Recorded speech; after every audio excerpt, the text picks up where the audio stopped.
Kita melanjutkan pembahasan bukan dari satu bagian Alkitab, tapi satu tema topikal ya, karena di kebaktian 2 minggu lalu kita ada kebaktian gabungan, ada sekolah minggu, ada remaja, jadi kita cuma bisa bahas kira-kira 40 menit dan hanya bisa 4 poin. Hari ini kita melanjutkan 4 poin yang lain, masih bicara tentang images atau metaphors, tentang ibadah seperti yang dipergunakan oleh Johannes Calvin. Mari kita sebelumnya minta pertolongan Tuhan, kita masuk dalam doa. Tuhan berkati perenungan ini supaya hati kami boleh diterangi oleh firman Tuhan, dan meskipun kami membahas secara topikal, tapi kami berdoa supaya apa yang kami dengar ini sungguh-sungguh berasal dari Tuhan dan berasal dari prinsip kebenaran firman Tuhan, dan menguatkan kami, mengubah kehidupan kami menjadi lebih berkenan kepada Tuhan. Berkati hamba-Mu di dalam mengomunikasikan apa yang akan di-sharingkan, dan berkati siapa dari kami yang duduk mendengar. Tuhan tidak melewati kami, Tuhan memberkati kami. Demi Yesus Kristus kami berdoa. Amin. Sekali lagi ya saudara, kita nggak berpikir secara fenomenal, tapi kita berpikir secara substansial. Kita percaya apa yang diajarkan oleh Calvin di dalam teologinya itu dasarnya adalah Alkitab sendiri. Sehingga waktu kita belajar Calvin, sebenarnya kita bukan sedang belajar Calvin ya, kita nggak tertarik belajar pikiran seorang manusia yang nggak ada kaitannya dengan firman Tuhan. Tapi kita sebenarnya sedang belajar firman Tuhan menurut perspektif seseorang yang sangat diberkati Tuhan, dalam hal ini Johannes Calvin. Saya melanjutkan image yang kelima ya, image yang kelima, gambaran tentang ibadah, karena Calvin menggunakan banyak images di dalam ibadah. Ini image yang kelima adalah gambaran tentang pesta, gambaran tentang feast. Sebetulnya kita bahkan bisa mengatakan bahwa seluruh kehidupan kekristenan itu juga satu pesta ya. Ini gambaran yang absolutely important. Gambaran kekristenan sebagai satu pesta, undangan pesta ya, diajak untuk menikmati satu kebahagiaan dan bukan kehancuran, bukan gitu. Kita memang ini ya, in polemics dengan teologi sukses ya, dengan prosperity teologi, dengan health and wealth gospel dan sebagainya. Tapi bukan karena kita in polemics dengan teologi itu lalu terus kemudian kita jadi menggambarkan kekristenan itu secara gloomy ya, secara satu gambaran dark religion, satu gambaran agama yang menyedihkan, yang miserable, yang isinya adalah orang-orang yang mukanya panjang seperti kuda dan seterusnya dan seterusnya. Itu bukan gambaran kekristenan yang ada dalam Alkitab. Gambaran kekristenan yang ada dalam Alkitab itu adalah satu undangan untuk menikmati kebahagiaan yang hanya ada di dalam Kristus. Saya pernah sharing kepada saudara, yaitu suatu saat setelah Spurgeon khotbah, lalu terus kemudian ada satu orang mendatangi dia.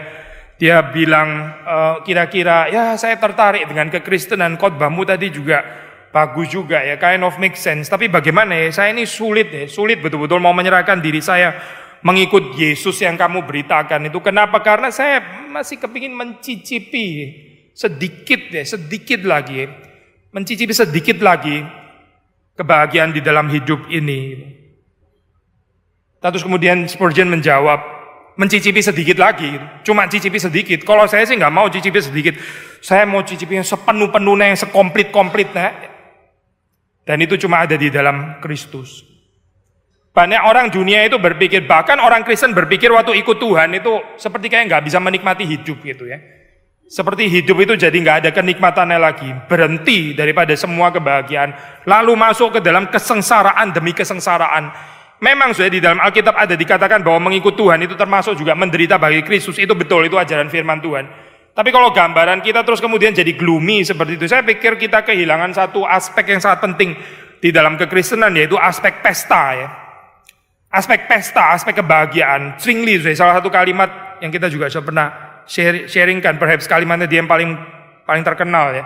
The truth wears a happy face. Kebenaran itu memakai atau mempunyai muka yang ceria. Justru natur orang mengenal kebenaran itu dia punya sukacita yang sejati. Orang yang nggak mengenal kebenaran, nggak bertemu dengan kebenaran, hidupnya itu nggak mungkin ada kebahagiaan yang sejati. Gloomy itu ya, itu lebih kompatibel dengan ketidaktahuan akan kebenaran. Sementara orang yang tahu akan kebenaran itu harusnya itu bersukacita. Kita mesti bisa menyaksikan di dalam kehidupan kita ya, otherwise kita sulit sekali menyaksikan Kristus, tapi kehidupan kita sendiri seperti kayak nggak ada sukacita. Lalu kenapa orang masih ikut Tuhan yang kita percaya? Sekali lagi ya, Kalau kehidupan kita isinya miserable gitu ya, isinya cuma uring-uringan tok, terus kemudian banyak dengan keluh kesah dan hidup yang bersungut-sungut, ya, banyak sakit hati lah dan sebagainya. Kenapa orang masih percaya kepada Tuhan yang saudara dan saya percaya? Gitu. Kesaksian akan langsung jadi lumpuh saudara di situ. Gitu. Saya bukan mengatakan saudara harus tertawa setiap detik ya, bukan itu maksudnya. Untuk apa kalau tertawa tapi munafik? Tapi kita percaya di dalam Tuhan itu ada kebahagiaan yang sejati, seperti dikatakan oleh Zwingli, seperti dikatakan oleh reformator yang lain. Luther itu menggambarkan gospel, itu mengaitkannya, bahkan hampir mengidentikannya dengan sukacita yang sejati. Orang yang berjumpa dengan Injil yang sejati, itu hidupnya ada sukacita. Orang yang gak kenal Injil, hidupnya itu sengsara. Hidupnya itu ada di dalam satu kehidupan yang kasihan luar biasa, karena mereka gak mengenal Injil. Jangan dibalik ya saudara, sekali lagi, jangan dibalik. Orang mengenal Tuhan, orang mengikut Kristus, orang mengenal Injil, tahu hidupnya jadi sengsara, jadi susah sekali, jadi miserable dan kasihan luar biasa. Itu bohong saudara, itu pembalikan yang dilakukan oleh dunia. Gak ada saudara cerita seperti itu di dalam Alkitab. Yesus bilang sekali lagi ya, ini kita kutip lagi dan lagi dan lagi dan lagi. Dia bilang, my yoke is easy and my burden is light. Kuk yang kupasang itu enak dan bebanku pun ringan. Beban dosa itu itu yang berat. Beban Taurat, hukum-hukum yang diciptakan di dalam dunia, itu yang berat sebetulnya. Tapi mengikut Tuhan, itu kalau menurut Yesus Kristus, itu kuknya enak dan bebannya ringan. Yesus gak mungkin berdusta di dalam hal ini ya. Kalau saudara merasa kuk di dalam kehidupan saudara itu tidak enak dan beban saudara berat, pasti saudara gak sedang mengikut Kristus. Saudara pasti mengikut sesuatu yang lain. Mungkin ada berhala A, ada berhala B, ada berhala C dan sebagainya. Sehingga kehidupan kita itu terasa berat dan tidak enak. Tapi Yesus bilang kalau mengikut dia, itu kuknya enak dan bebannya ringan. Saya pernah mengatakan kepada saudara juga, itu ada spesialisasi daripada agama ya. Membuat yang gampang itu jadi susah. Sekali lagi ya, tipikal agama dari bawah, itu kalau bisa menyengsarakan orang gitu. Makanya kekristenan itu nggak gampang diterima, karena orang beragama itu mengatakan, jadi gitu toh, lalu percaya toh kepada Yesus, lalu dosamu diampuni, lu enak saja gitu. Maksudnya apa? Sudah ngerti nggak? Agama itu harus nggak enak, sudah. Beragama itu harus sengsara, harus nggak enak. Makanya mereka kesulitan untuk terima, percaya saja, dosa langsung diampuni. Kalau gitu enak, berarti nggak boleh enak. Agama itu harus berat, harus nggak enak, dan harus banyak peraturan yang menyengsarakan sampai orang kalau bisa nggak bisa melakukan. Nah, the more religious, lebih lagi agamawi itu namanya begitu ya. Tetapi kekristenan membicarakan sebaliknya. Kekristenan itu membicarakan sebaliknya. Waktu mengikut Tuhan, waktu kita beribadah kepada Tuhan, itu harusnya bukan jadi satu siksaan, bukan jadi satu torture, tapi satu kenikmatan. Kita, kalau saya nggak salah ya, kita mulai pembahasan ini dengan satu kutipan dari Tozer ya. Saya lupa saya kutip nggak ya, tapi dia mengatakan satu kalimat yang radikal. Dia bilang, any man or woman on this earth who is bored or turned off by worship is not ready for heaven. Setiap orang yang di dalam ibadah itu jadi bosan ya, jadi turn off. Mereka nggak bisa menikmati lagi, nggak seperti jadi satu pesta, tapi jadi satu kewajiban yang melelahkan. Makanya banyak orang nggak bisa tahan main ini terus gitu ya. Kalau saudara buka ini untuk buka Alkitab itu lain cerita ya. Kalau saudara catat khotbah ya itu lain cerita ya. Tapi Tuhan tahu loh. Saudara sedang catat khotbah atau chatting sama orang lain atau browsing dan sebagainya, itu Tuhan tahu. Saudara 2 jam kurang saja nggak bisa tahan gitu ya, lepas daripada ini. Saudara 2 jam saja nggak bisa lepas daripada ini. Lalu saudara keep chatting, itu berarti ibadah bagi saudara itu siksaan. Sesuatu yang bikin bored, yang saudara bosan, yang saudara kepingin keluar, yang buat saudara paradise dan sorga itu adalah ini. Sampai saudara gak bisa tahan lepas daripada ini, 2 jam pun saudara gak bisa lepas daripada ini. Kalau Tozer bilang, orang-orang seperti ini gak ready untuk sorga sebetulnya. Karena mereka melihat mengikut Yesus itu sebagai siksaan. Ini yang penebusan bagi orang-orang seperti itu. Tapi konsentrasi di dalam ibadah itu siksaan berat, itu miserable thing untuk orang-orang seperti itu. Orang-orang seperti ini mana bisa dia siap di dalam sorga? Dia nggak akan bisa menikmati sorga. Orang di dalam cicipan sorga yaitu ibadah, jadi dia gagal menikmati. Bagaimana orang seperti ini bisa berada di dalam sorga? Saya bukan mengatakan orang di sorga diselamatkan karena nggak main handphone ya, bukan itu poinnya gitu. Kita diselamatkan tetap karena Kristus, bukan karena kesalehan kita beribadah. Tapi still, kalimat ini berlaku dengan benar ya. Kalau orang itu boring ya, rasa dia itu getting bored waktu dia beribadah. Dia rasa seperti kok tersiksa, seperti kayak di dalam api penyiksaan, purgatori, neraka dan sebagainya. Dan saya tanya konsep sorga itu apa gitu. Konsep sorga saudara itu apa sebetulnya gitu. Saudara mengerti sorga itu bagaimana gitu. Kalau bukan ibadah lalu apa gitu. Lalu dasar Alkitabnya di mana saya? Balik lagi ya saya. Gambaran kekristenan sebagai sesuatu yang membebaskan, bukan sesuatu yang menyempitkan, bukan sesuatu yang mengikat. Itu satu gambaran yang penting ya. Karena kalau tidak saya, kita hanya sebatas orang-orang yang melakukan kewajiban keagamaan, tapi nggak ada kenikmatan di dalam kehidupan kita. Sekali lagi ya, saudara cuma melakukan kewajiban keagamaan ya. Termasuk hari ini mungkin juga kewajiban gitu. Lalu waktu ibadah nggak boleh pakai ini juga kewajiban juga karena dilarang berbicara, dilarang main ini. Saudara lihat kekristenan sempit sekali. Saudara nggak mengerti, nggak mengenal Yesus sebetulnya. Nggak menikmati Yesus, gagal menikmati Yesus, gagal menikmati ibadah, gagal menikmati kehidupan Kristen yang kita diundang untuk masuk ke dalamnya oleh Yesus Kristus. Ya. Kita boleh mempertanyakan, saudara itu sudah lahir baru atau belum? Gitu. Saya juga tanya kepada diri saya sendiri, kalau kita nggak bisa menikmati Kristus, kita ini sebetulnya orangnya sudah lahir baru atau belum sih sebetulnya? Kita ini mengenal Kristus atau nggak mengenal Kristus? Jangan masuk ke dalam keagamaan yang fenomenal, itu nggak menarik. Keagamaan yang fenomenal ya cuma fenomenal. Itu remain eksternal, Yesusnya tetap di luar, nggak masuk ke dalam hati kita. Kita nggak tertarik dengan keagamaan yang seperti itu, dipaksa juga nggak ada gunanya. Karena kewajiban agama itu hanya menimbulkan semacam keagamaan yang sifatnya eksternal. Saya ambil contoh sederhana ya. Contoh di dalam Alkitab saja, itu anak sulung ya di dalam cerita prodigal son. Nah itulah keagamaan eksternal. Dia nggak memberontak sih. Dia nggak rusak, dia nggak keluar daripada bapaknya ya. Di dalam hal ini kalau kita terjemahnya, dia tetap ke gereja juga, setiap minggu juga ke gereja. Dan dia baik-baik di gereja dan sebagainya. Tapi dia nggak betul-betul bisa menikmati.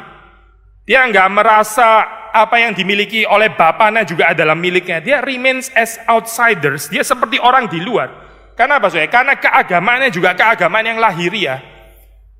Yesus sedang membicarakan keagamaan orang-orang Farisi ya sebetulnya itu. Orang-orang yang munafik itu. Yang nggak ada sikap hati dari dalam untuk mengasihi Tuhan. Tapi seperti dipaksa. Kelihatan seperti orang-orang yang baik-baik, orang-orang yang moralnya tinggi. Tapi juga terpaksa. Dan nggak ada kerinduan dari dalam hatinya. Berarti ini saudara, orang yang terhilang. Menarik ya kalau sudah membaca di dalam cerita itu ya, kita nggak boleh terlalu deep sih di dalam ini ya, maksudnya nggak boleh terlalu mengorek sampai terlalu yang bukan-bukan ya waktu baca perumpamaan. Tapi mungkin ini poin yang terakhir ya, kalau sudah melihat di dalam cerita itu anak yang bungsu itu balik dan bapaknya menerimanya, lalu dibikin satu pesta. Anak yang sulung itu ada di padang ya, bapaknya sampai mesti keluar ke sana ya, menjemput dia. Anak yang bungsu itu nggak dijemput sudah oleh bapaknya. Anak yang bungsu itu kembali sadar dalam keadaannya. Anak yang sulung itu jatuhnya demikian dalam sampai bapaknya sendiri mesti menjemput dia. Dan yang paling menyedihkan sudah di dalam cerita itu, kita nggak tahu responnya daripada anak sulung itu apa gitu.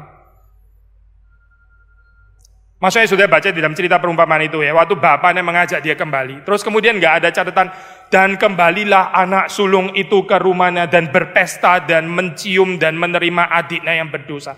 Nggak ada sudah kalimat itu, nggak ada. Jadi ini perumpamaan diakhiri dengan satu gambaran yang bukan ngambang ya, open ending ya. Lalu diserahkan kepada saudara dan saya, kita mau tetap di ladang kayak begini, atau kita menerima undangan daripada Bapa yang mau memasukkan kita ke suasana pesta, mengundang kita ke pesta. Kekristenan itu pesta. Kekristenan itu bukan kewajiban yang nggak ada sukacitanya. Itu bukan kekristenan, itu kekristenan yang palsu, kekristenan yang bukan yang diajarkan di dalam firman Tuhan.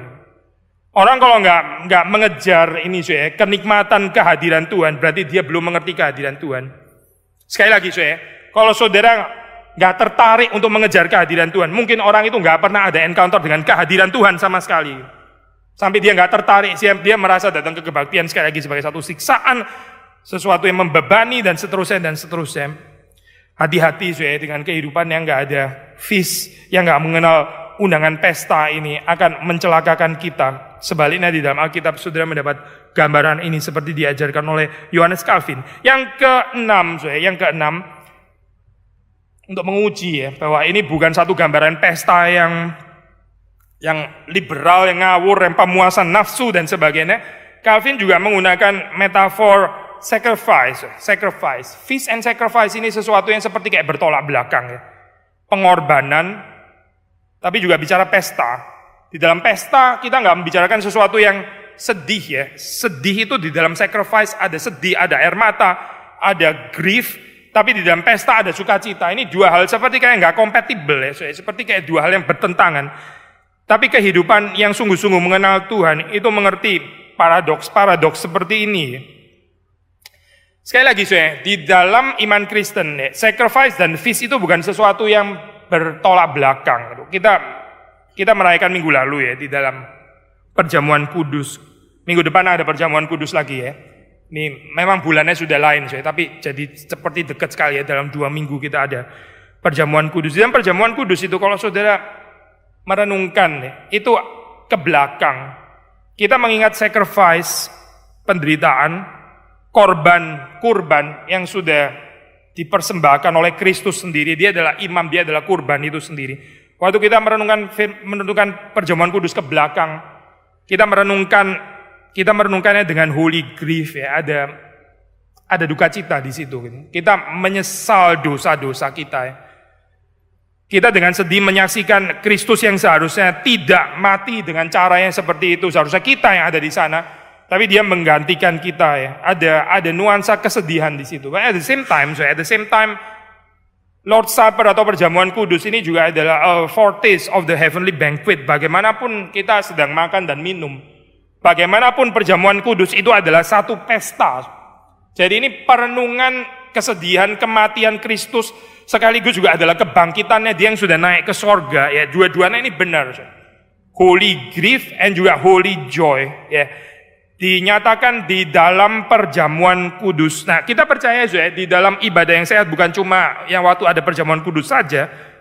Nggak ada perjamuan kudus pun kita harusnya bisa menampung ini ya. Ada holy grief and ada holy joy. Ada sukacita yang sejati, tapi juga ada duka cita, penyesalan yang membawa kepada pertobatan. Nggak ada sukacita yang nggak ada duka citanya, itu nggak ada. Itu pasti bukan sukacita Alkitabiah. Gitu. Karena kita masih hidup di dalam dunia. Di dalam duka cita yang nggak ada lagi sukacitanya juga, itu pasti bukan duka cita yang suci, bukan duka cita yang dari Tuhan. Kita percaya, sama seperti waktu kita membicarakan true transcendence of God, itu dihayati dengan true immanence, dan true immanence dihayati dengan true transcendence. Demikian juga kita mengerti holy joy itu waktu ada holy grief, dan holy grief waktu ada holy joy. Otherwise itu bukan kekristenan, itu sesuatu yang lain. Itu duka cita yang menghancurkan, atau itu juga sukacita yang menghancurkan, bukan yang diajarkan di dalam Alkitab.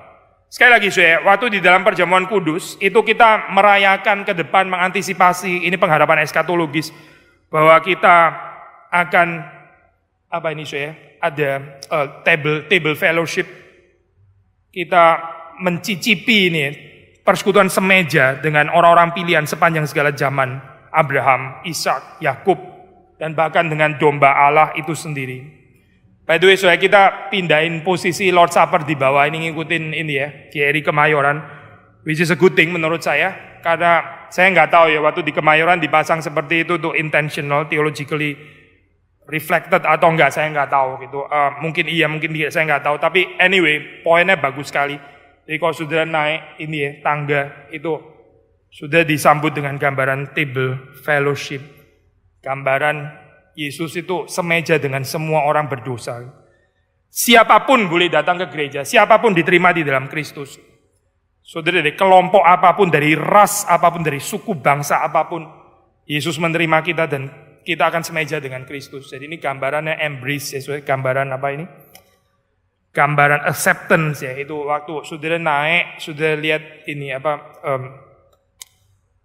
table fellowship with Christ, itu lebih cocok daripada dipasang di gang gitu ya. Kalau dipasang di gang, ntar ketemu another table fellowship dengan table pingpong, table, nggak terlalu nyambung akhirnya. Theologically itu very big kalau dipasang di sana ya.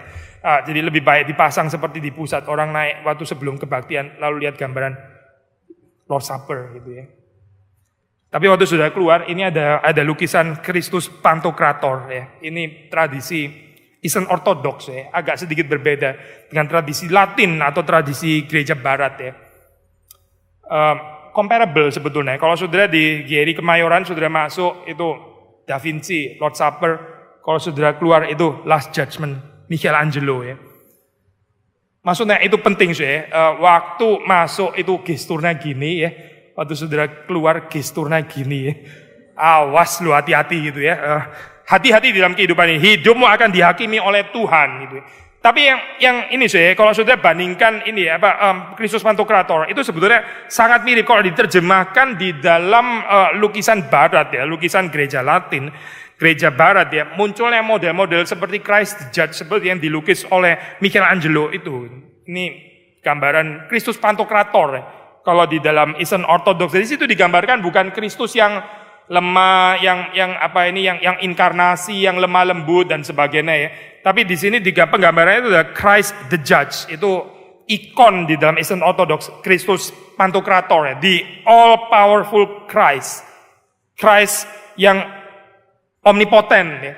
Tapi yang menarik sih ini sih sekali lagi ya, di dalam tradisi Eastern Orthodox, kalau sudah perhatikan, sudah keluar, satu sisi ada gambaran Christ the Judge ya, tapi sisi yang lain ada gestur blessing ya. Ini gestur Trinitarian blessing. Ya, kalau sudah perhatikan itu tangannya ya, Kristusnya itu gini. Ini berarti dia sedang memberkati. Beautiful paradox ya. Another beautiful paradox. Karena dalam pengertian ini ya, Yesus datang sebagai hakim, tapi dia juga masih adalah Kristus yang sama yang memberkati saudara dan saya. Nah, saya nggak tahu dengan gambaran Michelangelo ini ya, apa itu Last Judgment-nya Michelangelo. Saya juga masih perlu belajar menggali lebih dalam lagi gitu. Apakah di situ juga ada gestur berkat atau tidak gitu. Tapi biasanya di dalam Last Judgment, di dalam tradisi gereja Barat ya, yang dinyatakan, yang digambarkan itu adalah Christ the Judge. Nggak harus ada belas kasihannya lagi gitu. Ya, karena belas kasihan sudah dinyatakan di dalam perjamuan kudus itu kan ya. Sekarang bicara sebagai Christ the Judge. Tapi kalau sudah lihat di dalam lukisan ini ya, atau ikon Kristus Pantokrator, saudara mendapati gambaran Christ the Judge, itu betul gitu, Christ the Judge, Pantokrator, the all powerful Christ, tapi juga gambaran ini loh saya, gestur memberkati ya, ini Trinitarian blessing. Kadang-kadang saudara lihat ada gambaran yang tangannya agak sedikit lain ya, tangannya itu begini, ini tangannya begini, ini yang Kristus blessing, kalau ini Trinitarian blessing. Kenapa Kristus? Karena kalau sudah ini seperti ini I lalu ini X ya. Ini kan silang seperti X itu Yesus Kristus. Jadi itu I dan X lalu terus kemudian dipakai tangan. Jadi kalau sudah lihat lukisan khususnya dalam lukisan Eastern Orthodox ya, itu gambaran gini, itu Christ blessing. Kalau yang gini itu adalah Trinitarian blessing. Nah, variasi ini pakai yang Trinitarian blessing. Itu gambar yang menarik saya harap waktu saudara keluar ya, bukan cuma lihat dekorasi itu nggak terlalu menarik untuk kita. Apalagi kita orang Protestan, kita nggak main di dekorasi seperti itu saya. Apa gunanya dekorasi tanpa pemahaman teologis? Tapi waktu saudara masuk dengan penghayatan tertentu.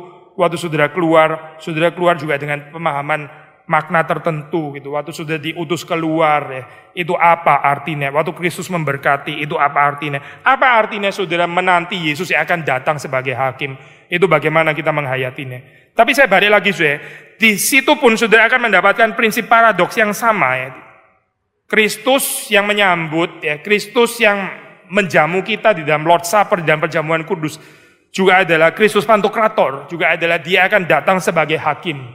Kalau kita mengerti cuma Kristus sebagai hakim, tapi nggak mengerti aspek embrace, pelukan ini ya, itu bukan kekristenan. Kita kalau cuma mengenal aspek Kristus yang merangkul, yang mencintai kita ini biji matanya dan sebagainya. Tapi kita nggak mengenal gambaran Kristus sebagai hakim. Itu bukan Kristus yang ada dalam Alkitab, itu Kristus yang lain.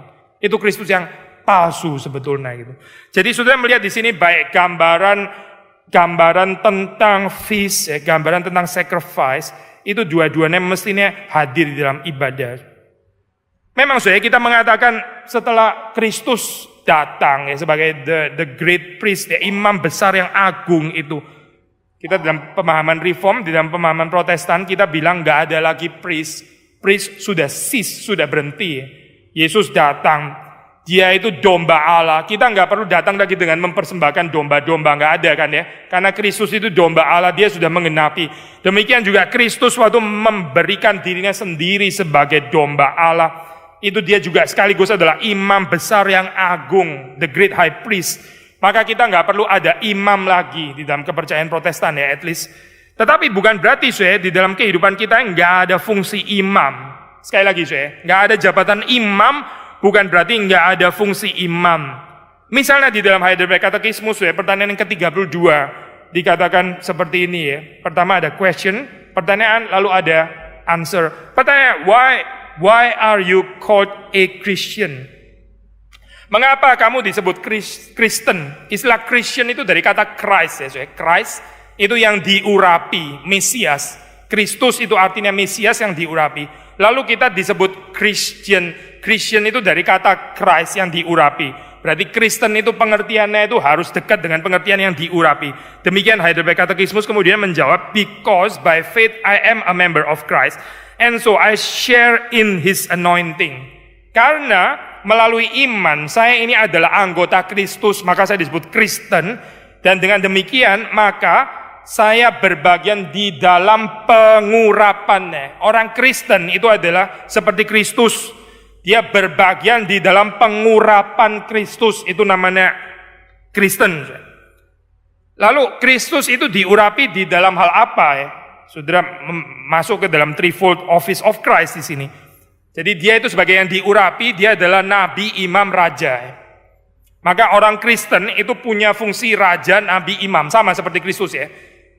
Urutannya sebetulnya agak fleksibel lah, urutan yang mana dulu gitu. Tapi seperti Kristus yang punya 3 jabatan rangkap gitu, threefold office, demikian juga kita orang Kristen kita punya 3 fungsi itu gitu. Nah, sekarang yang kita mau tekankan adalah fungsi imam. Fungsi imam ya. Saya melanjutkan pembacaan dari Heidelberg Katekismus. And so I share in His anointing. I am anointed to confess His name, to present myself to Him as a living sacrifice of thanks.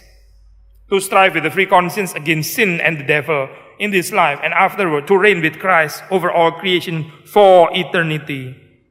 Ya, saudara melihat di sini di dalam jawaban Katekismus Heidelberg, mengapa kita disebut Kristen? Itu karena kita berbagian di dalam pengurapan Kristus.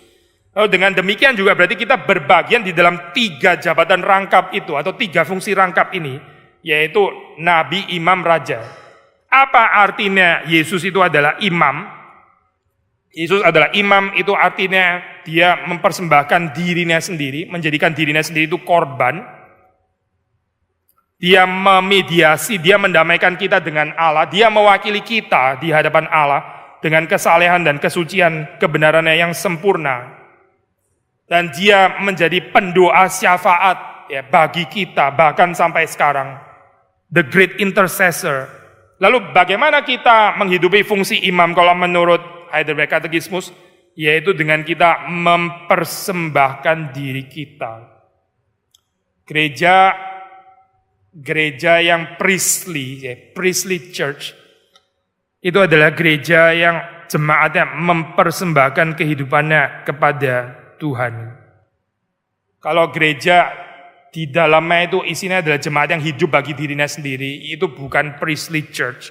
Itu gereja yang gak jalan fungsi imamnya.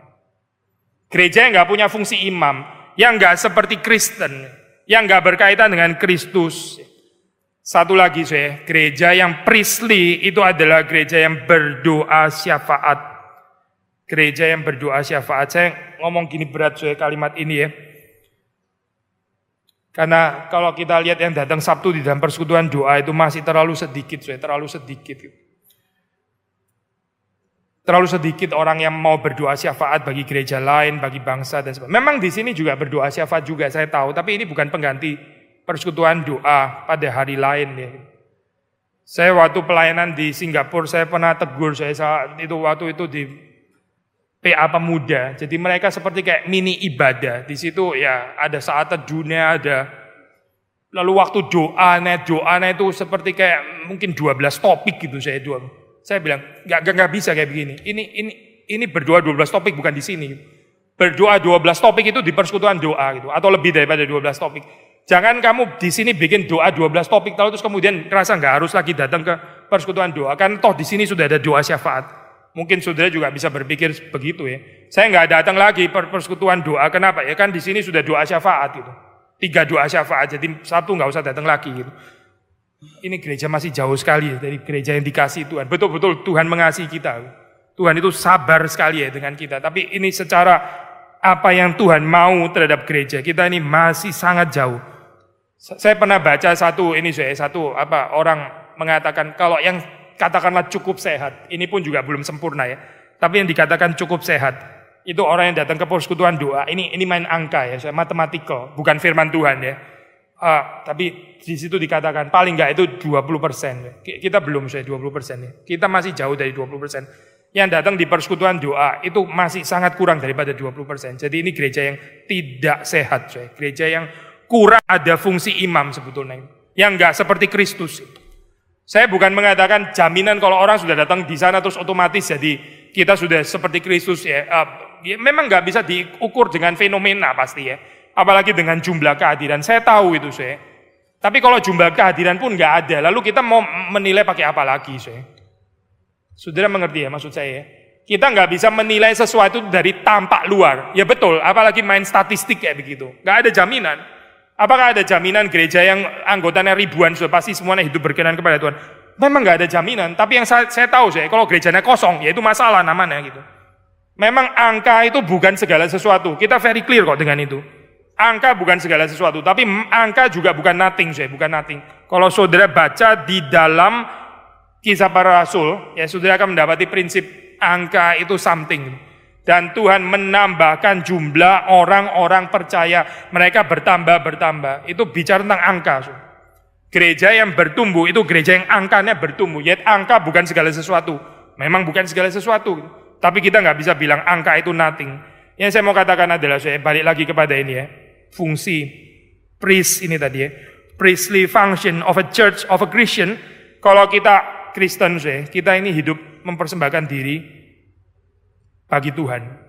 Present ourselves as living sacrifices of thanks. Kita adalah orang-orang yang bersyukur. Dan di dalam ucapan syukur itu, kita menyerahkan diri kita untuk dimiliki oleh Tuhan.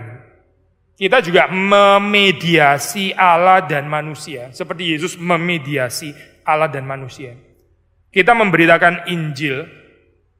Kita menjadi jembatan antara Allah yang murka dan manusia yang berdosa. Ya, seperti Kristus. Bukan dengan menanggung dosa mereka pasti ya. Karena kita nggak ada kualifikasi untuk menanggung dosa orang lain. Tapi kita menjadi semacam penengah ya, antara Allah dan manusia. Di dunia ini ada banyak orang yang prejudis terhadap Allah. Yang benci Allah. Ya, yang setiap kali ngomong Allah mereka jadi jengkel, jadi muak dan sebagainya. Pandangan mereka tentang Allah itu selalu negatif ya. Lalu orang-orang seperti itu perlu mediasi seperti saudara dan saya. Baru kita bisa bilang kita ini ada priestly function. Dan yang terakhir yaitu tadi yang kita sudah sebut ya, menjadi pendoa syafaat. Di dalam dunia ada orang-orang yang gak ada kekuatan dan juga gak tertarik, gak bisa, gak mampu berdoa langsung kepada Allah. Ada orang yang gak bisa, entah kenapa, terlalu kecewa, atau gak percaya, atau sakit hati, apapun alasannya. Mereka gak bisa berdoa kepada Allah. Orang-orang seperti ini perlu orang lain yang mewakili mereka, ya, atas nama mereka, on their behalf, berdoa kepada Allah, mendoakan orang ini, karena dia sendiri gak bisa berdoa. Itu yang dilakukan Kristus. Dilakukan Kristus di sorga, bahkan sekarang, dia gak berhenti berdoa untuk kita ya. Karena kita nggak selalu tekun di dalam berdoa. Ada saat-saat di mana kita tuh harusnya berdoa, tapi kita nggak berdoa juga. Lalu bagaimana Kristus ya, itu terus mendoakan kita sehingga kita tidak jatuh.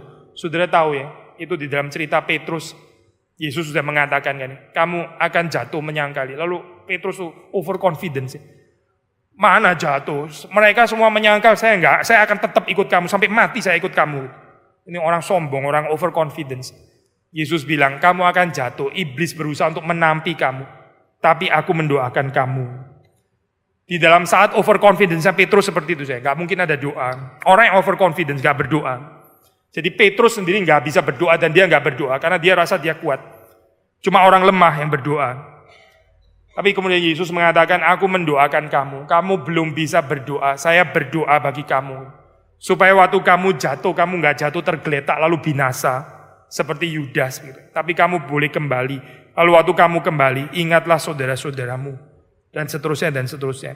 Kita dipanggil di dalam hal ini ya, untuk menghidupi ini ya, menghidupi kehidupan yang dipenuhi dengan sacrifice. Dan saya percaya ibadah yang diberkati Tuhan, itu adalah ibadah yang membawa orang untuk mempersembahkan dirinya. Sekali lagi dan sekali lagi, boleh dipakai menjadi alat Tuhan. Ini bukan sekali seumur hidup saya, tapi sesuatu yang diperbarui lagi dan lagi dan lagi. Dan karena kita bicara sacrifice, kita bicara korban, ya. Ini bicara ada grief di sini pasti gitu. Tapi jangan lupa saya, ada feast tadi ya. Ada grief, ada darah, ya. Ada pengorbanan, ada kehancuran dan sebagainya. Tapi juga ada pesta, ya. Dua ini loh saya. Jangan lupa. Yang ke 7 dan ke 8 saya mungkin nggak ada waktu untuk membahas sampai dengan menit yang ke-30 ya. Saya pikir kita berhenti di sini saja. Minggu lalu kita pakai 40 menit ya. Kita pakai 40 menit. Hari ini kita pakai 40 menit lagi. Tapi hanya untuk 2 poin. Saya masih sisa 2 poin lagi kita bahas minggu yang akan datang lagi. Mari kita masuk dalam doa.